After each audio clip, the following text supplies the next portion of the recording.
and welcome to the Russian Empire History Podcast, the history of all the peoples of the Russian Empire. I'm your host, JP Bristow, and this is Season 1, The Forest, the Steppe and the Birth of the Russian Empire, Episode 111, Civil War in Moscow, Part 2. Yuri Dmitrievich's death meant that Vasily now became the legitimate heir, however you were counting it. His father's 3 nearest brothers had died, and so, according to the old lateral tradition, the succession moved to the next generation, where Vasily was the only candidate, already held the Khan's patent, and had been designated as heir by his father. Despite it being absolutely clear that Vasily was the Grand Knyaz, Yuri's son Vasily Kosoi refused to give up and declared himself Grand Knyaz. Even his own brothers refused to support him. The Moscow elites probably just laughed. He was forced to leave the city. Vasily took Dmitrov back and, for good measure, seized Zvenigorod as well. The following year he reached an agreement with his cousins, but Vasily was still not ready for peace. He attacked Galach, which had gone to one of his brothers, and then Ustyug and Kolomna. Within a few months he had been captured, blinded, and sent to Kolomna. He survived for another 10 years, but is not mentioned in the chronicles again. Thus ends the second and shortest phase of the civil wars.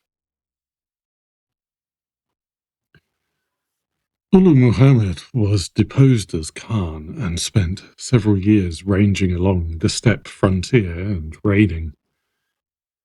In 1438 he ran into a Russian force commanded by Yuri's sons.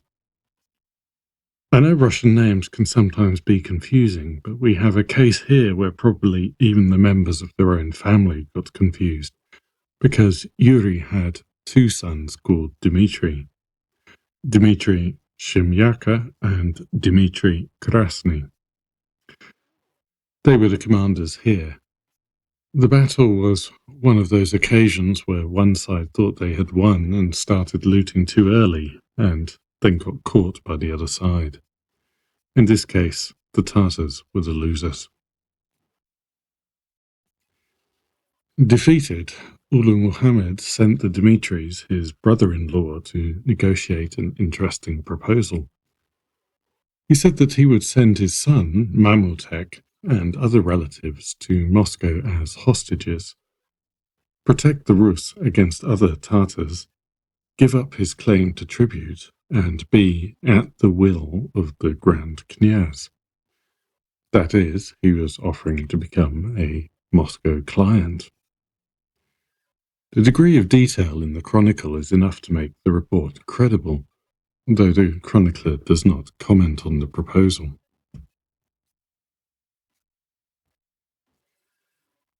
The Dmitris reject the proposal. Ulu Muhammad makes a successful surprise attack on them, which allows the Tatars to escape.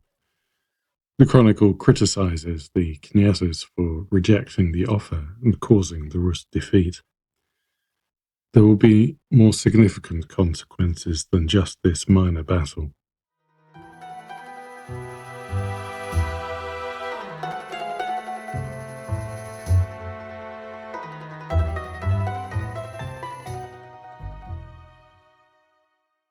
Ulu Muhammad moves away further east, but continues to threaten Muscovite territory. This leads to Vasily launching a campaign against him. They came to battle near Nizhny Novgorod. The Tatars were getting the worst of it and fell back towards Murom. The pursuing Muscovites caught up with them around Suzdal, where Ulu Muhammad somehow managed to capture Vasily. The Tatars quickly dispatched 2 envoys, one to Moscow and one to Shemyaka. The Moscow envoy reached his destination, but the messenger to Shemyaka was hunted down and killed by Vasily's men. When Ulu Mohammed did not hear back from Shemyaka, he assumed that he had killed the envoy and was not interested in a deal. This was not actually the case. Although Dmitry had not participated in his brother's rebellion, he had had tense relations with Vasily due to disagreement over the distribution of Dmitry Krasny's land after his brother had died. He was very much ready to put himself forward as Grand Knyaz if the chance arose. Right now, he had missed that chance. Ulu Muhammad reached agreement with Vasily on a ransom and released him to return to Moscow with a Tatar escort. Concrete details are not provided in the chronicle, but it appears that the ransom was high enough to provoke some opposition. The chronicle notes that the citizens were angry and that the Christians did not want to pay the Tatars. Dmitry Shemyaka led the Moscow merchants in voicing opposition, along with some of the monks of the Troitse-Sergiev monastery. The chronicle says that the devil moved Shemyaka, because of his ambition to be Grand Knyaz, to tell the people that Vasily had sworn to allow the Tatars to rule in Moscow and all the Rus cities of their patrimony, while Vasily moved to Tver. When it says that the devil moved him, the chronicle is accusing him of lying. To head off the opposition, Vasily decided to make a pilgrimage to the monastery. Shemyaka seized Moscow and sent a contingent of loyal troops to capture Vasily. The passage in the chronicle is clearly modelled on Boris and Gleb. Vasily accepts his fate and waits in prayer. Dmitry's men seize him, blind him, and exile him to Uglitch. The charges against him are presented by Shemyaka's ally, Ivan of Mozhaisk, who accuses him of loving the Tatars and their speech beyond measure and without mercy, and giving gold and silver and property to the Tatars. After a period, Vasily agrees to recognize Dmitry Shemyaka as Grand Knyaz and is given Vologda as an appanage.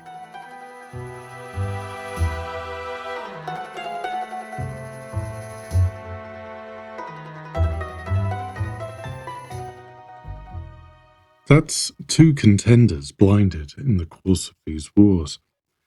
This might strike you as unusual. As I've previously mentioned, and as some of you are probably aware, blinding was a common way of eliminating contenders for the throne in Byzantium. It rested on Roman tradition, which held that physical wholeness was indicative of fitness to rule, and the Christian belief that it would be sinful to kill a political rival. A blinded rival was disqualified from office without making the blinder a murderer. As Moscow political culture developed, it was increasingly coming under the influence of Byzantium. This should hardly be a surprise given the increasing role of the Church and Orthodox identity, as well as the dynastic marriages between Moscow and Constantinople. As we've seen in the appeals to Constantinople by both Moscow and Lithuania, its influence was very strong.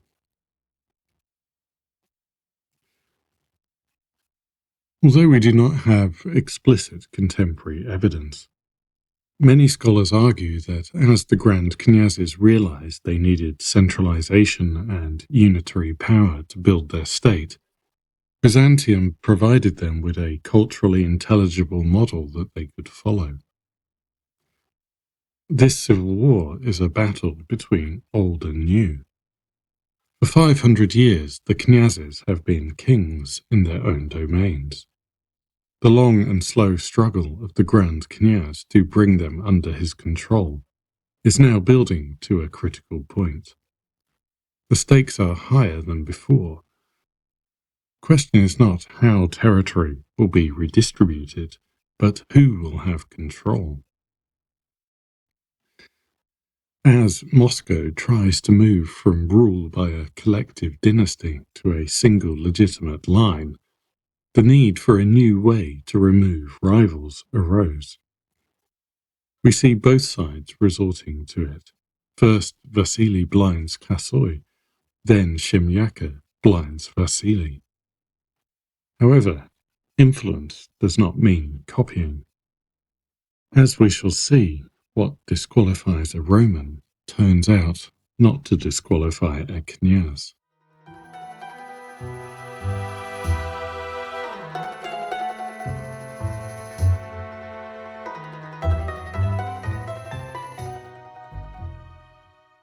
Shemyaka had picked his moment well, but once he was on the throne, he found himself facing the same problem with support that his father had had.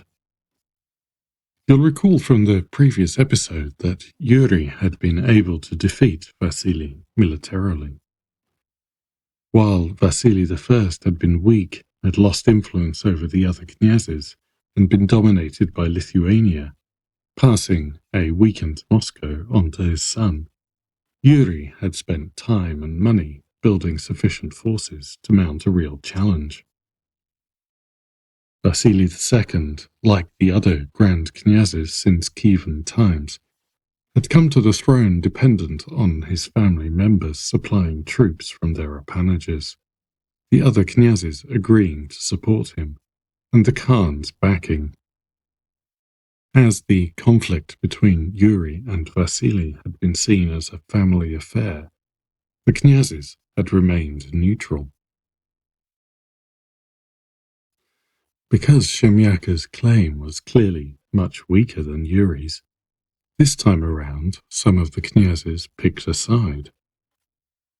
Knyaz Ivan of Mazhaisk was Shemyaka's ally, but others stayed loyal to Vasily. Knyaz Vasily of Serpukhov chose to flee to Lithuania rather than be forced into declaring for Shemyaka. Knyaz Boris of Tver, who had stayed out of the previous rounds of the conflict, threw his support behind Vasily and promised his daughter as a bride for Vasily's son. The pair were 5 and 7 years old at the time. Meanwhile, Ulu Muhammad was murdered by his eldest son, Mamutek, who then founded the Khanate of Kazan. His two younger brothers, Kasim and Yakub, took their men and fled to Lithuania. They nearly got into a fight with some of the Russian exiles, but after talking they found that they were in agreement that usurpers like Shemyaka should not rule. So they joined Vasily. These Tatar princes, Chinggisid members of the Golden Lineage, were called Tsarevichi by the Rus.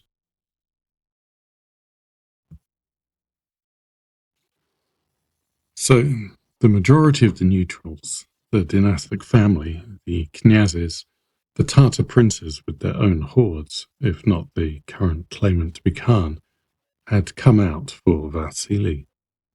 Bishop Iona of Ryazan also joined him. This meant that, despite being blinded, Vasily had more support and stronger forces available to him than Shemyaka did. Indeed, more than he had ever had. In February 1447, he rode into Moscow in triumph and reclaimed his capital. Shemyaka understood the situation and accepted a peace settlement in the summer of the same year. Perhaps understandably, Vasily turned out to not be entirely forgiving and soon renewed hostilities. In 1450, he attacked and captured Shemyaka's hometown of Galich. Shemyaka fled to Novgorod, and the two sides fought across Ust-Yug, the Dvina land, and Perm for nearly 3 years, until the Novgorodians decided to poison Shemyaka in 1453. Shemyaka's closest ally, Ivan of Mozhaisk, fled to Lithuania and Vasily confiscated his lands. In 1456, Vasily imprisoned and then exiled Knyaz Vasily of Serpukhov, presumably for failing to provide unequivocal support. His lands were also seized and added to the territory of the Grand Knyaz. Thus ended the War of the Succession. But having recovered his throne, Vasily was not finished.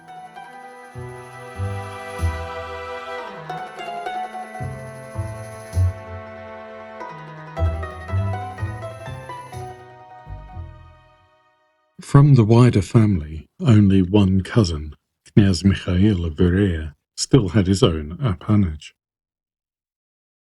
But while Vasily consolidated the family's holdings as possessions of the Grand Knyaz, he was also pursuing authority over the other knyazes. In 1449, he reached an agreement with the Knyaz of Suzdal that the Knyaz would no longer ask the Khan for a Yarlik.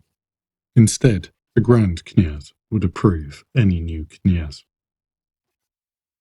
In 1456, the Knyaz of Ryazan died. Vasily took his young son into his household and imposed his governors on the Knyazhestva. He also concluded a new agreement with Tver. Knyaz Boris was not ready to acknowledge Moscow's seniority, but he was prepared to pledge cooperation against foreign enemies and to recognize Vasily as the rightful Grand Knyaz and Knyaz of Novgorod.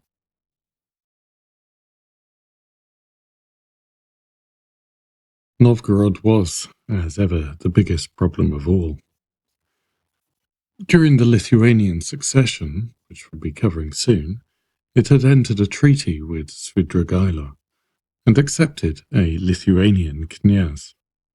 Svidrigaila was Yuri of Galich's brother-in-law, but Novgorod had stayed neutral during the first phase of the civil war.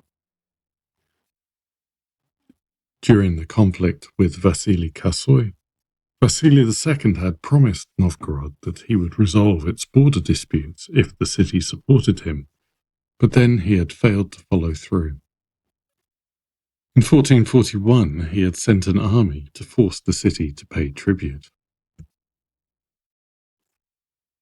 This was rather a short-sighted move. Novgorod was at war with the Hanseatic League and the Teutonic Order at the time. It needed assistance, not another enemy. The League put the city under a 6-year blockade that caused massive commercial losses, inflation, and near-famine conditions. Vasily's attack sent the city back to Lithuania, looking for support. These were the conditions it was in when it decided to support Shemyaka against Vasily. In 1456, Vasily's increasing strength meant that he could mount a military campaign against Novgorod, aiming to end Lithuanian dominance and restore Moscow's authority. The campaign was short, and once again we have little detail other than that it was an outright Muscovite victory. The servitor aristocracy that held land and income in exchange for providing the Grand Knyaz with military forces was starting to emerge in Moscow, and Vasily had his Tatar Tsarevichi allies. Meanwhile, Novgorod's boyars and the other knyazes continued to rely on ad hoc militias raised from townspeople or peasants with no military training or experience. Historian Nancy Coleman argues that this shift in Moscow's military organization was a key factor in giving the Grand Knyaz a decisive advantage in mobilization, command, and operational cohesion.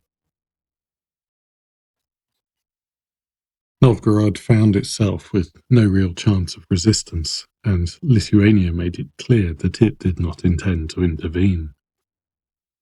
In 1456, the Treaty of Jezelbitsy was concluded. The general structure of the city's government, with the Veche and the Posadnik, survived for now, but significant restrictions were imposed. as he had already done with Suzdal and Ryazan. Vasily forced Novgorod to agree that it would no longer conduct its own foreign policy. This was a massive step for the city. As we've seen over the centuries, it had played on its location and ability to switch between competing powers to preserve its independence. The freedom to do that was now ending. Vasily also enforced Muscovite judicial authority over the city. Certain cases now had to be referred to the Grand Knyaz or his representative, giving Moscow a key lever to intervene in city affairs. Novgorod was also banned from its old habit of providing refuge to the Grand Knyaz's enemies. It agreed to pay taxes to Moscow and ceded some of its northern territories. Finally, the treaty gave formal recognition to the Grand Knyaz's superior status.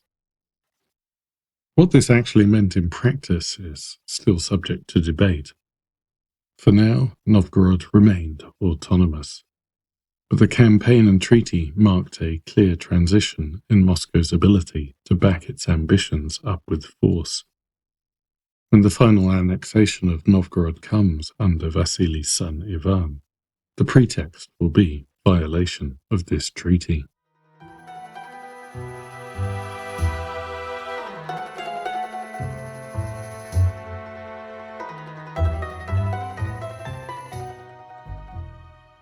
The treaty marked the real end of the dynastic wars.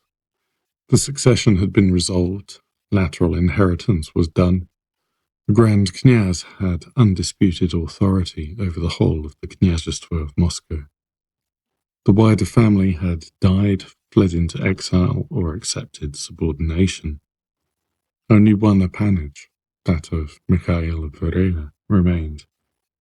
All other territories, along with their resources and revenue, had reverted to the Grand Knyaz. Vasily granted his Tatar ally Kasim territory on the Oka River, which became known as the Kasimov Khanate. In exchange, Kasim agreed to provide him with his Tatar cavalry. Scholars have argued over the founding of the Kasimov Khanate. Some have argued that it was established as a defensive buffer against the steppe, but they claim that it was a reward for the Tatars' critical involvement in internal affairs, namely supporting Vasily in the civil wars, is more persuasive. It's an interesting quirk of history that Shemyaka was able to overthrow Vasily due to anti-Tatar public opinion, but then Vasily returned, stronger than ever, thanks in part to Tatar assistance. Scholars favouring the defensive buffer theory have speculated that Vasily granted the land to Kasim earlier, and that therefore there was a grain of truth to the claims that he was giving the Tatars Rus lands to rule. However, the lands on the Oka, although Muscovite territory, were inhabited by Finnic peoples, not Slavs, so this explanation is unlikely. The other Knyazhestva that Vasily had forced to acknowledge their subordination were now required to provide forces when the Grand Knyaz commanded, rather than when they agreed to his request. Since the early days of Rus, what has been behind a lot of the constant conflict and inability of the Grand Knyazes to create any kind of centralized state is their military vulnerability. The Grand Knyazes had the right to call on the Knyazes to provide troops to fight foreign threats, especially defending the southern borders against steppe raiders, but they did not have the right or means to compel them to obey. They did not have a right to raise armies to fight other Knyazes and force them to comply, and they were rarely able to persuade enough of the Knyazes to support them when they wanted to. The consolidation of the Grand Knyaz's rule in Moscow, along with the collapse of the Great Horde and his acquisition of Tatar allies, suddenly changed that position. The Grand Knyaz now had the military resources available to take on any of the remaining independent knyazes without being forced to rely on allies. From being unable to raise an army capable of defeating his uncle at the beginning of the war, Vasily II had survived all challenges and been blinded to become indisputably the strongest knyaz in the northeast. As a declaration of how he saw his new status, he issued coins inscribed with the title of Sovereign of all Rus. Sometime in the late 1440s, he settled the succession by making his son Ivan, who would have been around 18 years old at the time, his co-ruler. The inscription on the coins was changed to Sovereigns of all Rus. When Vasily died in 1462, Ivan became Grand Knyaz without any challenge, as no other member of the family still had independent resources. The approval of the Khan was not asked for. Vasily had taken a Yalik from Ulu Muhammad, but that had not confirmed his authority. He had confirmed his position by defeating his uncle and cousins militarily, without the Khan's support. The Grand Knyaz will not ask for a Yalik from the Khan ever again. The reign of Ivan III starts the final phase of this season of the podcast. Ivan will acquire the names of Ivan the Great and the Gatherer of the Rus lands. It has taken a century from Ivan II to Vasily II for Moscow to expand from a small town ruling 3,000 square kilometers of territory to a 40,000 square kilometer kingdom with its own independent forces. Under Ivan III, it will grow from 40,000 to 400,000 square kilometers, as we finally see the emergence of a centralized Russian state. Thank you for listening, and until next time, goodbye.